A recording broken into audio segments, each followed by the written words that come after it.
వీర హనుమాన్ విజయ్ యాత్రలో Nizamabad urban MLA Dhanpal గారు పాల్గొంటా ఉన్నారు. వారితో మాట్లాడే ప్రయత్నం చేద్దాం. సార్, మీకు హనుమాన్ జన్మదినోత్సవ శుభాకాంక్షలు. ఇందూరు నగర జిల్లా రాష్ట్ర దేశ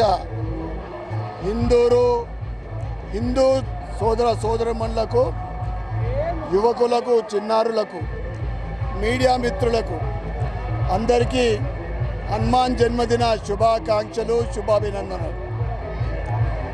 దేశవ్యాప్తంగా ఈరోజు ఎక్కడ చూస్తే అక్కడ రామనామ స్మరణము, జై శ్రీరామ్ నినాదము, కాషాయమయం. ఇది మన ధర్మంలో ఉన్న గొప్పతనం, హిందుత్వంలో ఉన్న గొప్పతనం.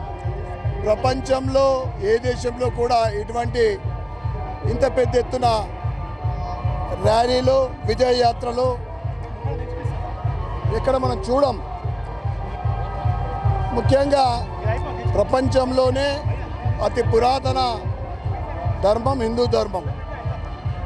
అటువంటి ధర్మం వందలాది సంవత్సరాల విదేశీయుల పరిపాలన, స్వతంత్రం వచ్చిన తర్వాత 60 సంవత్సరాలు సెక్యులర్ పేరు మీద హిందూ ధర్మాన్ని వీలైనంత అణగదొక్కబడ్డది.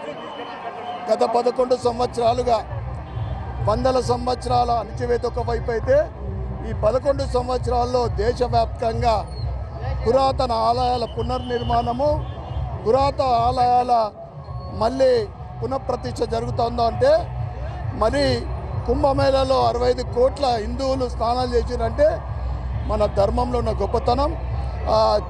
హనుమంతుడు చిరంజీవి, కలియుగంలో చిరంజీవి, ఏది కోరుకుంటే అది ప్రసాదించే హనుమంతుడు ఈరోజు ఆయన ఆశీర్వాదంతో దేశమంతా కూడా సనాతన హిందూ ధర్మం, హిందుత్వం పటిష్టమవుతూ ఉంది, అభివృద్ధి చెందుతూ ఉంది.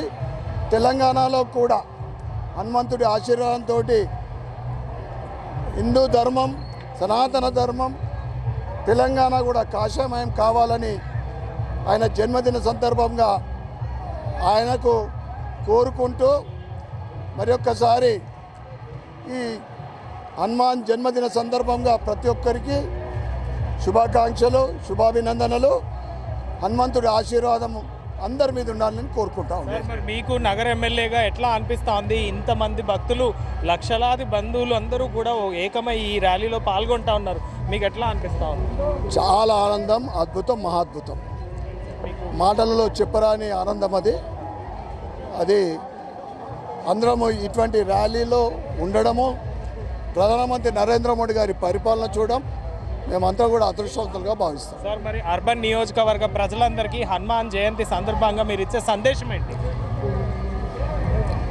అర్బన్ నియోజకవర్గం అభివృద్ధి చెందాలని, సనాతన ధర్మం, హిందూ ధర్మం ఇంకా పటిష్టం కావాలని, హిందువులందరూ కూడా ఐక్యమత్యంగా ఉండాలని, పార్టీలకు అతీతంగా అందరం ఐక్యమత్యంగా ఉండాలని, మరి ఏదైతే గత 10 సంవత్సరాల పరిపాలనలో కేవలము నామమాత్రం అభివృద్ధి, అన్ని జిల్లాలకు ధీటుగా, అన్ని నియోజకవర్గాలకు ధీటుగా ఈ నియోజకవర్గం కూడా అభివృద్ధి చెందాలని ఈ సందర్భంగా ఆంజనేయుని వాయుపుత్రుని కోరుకుంటా ఉన్నాను.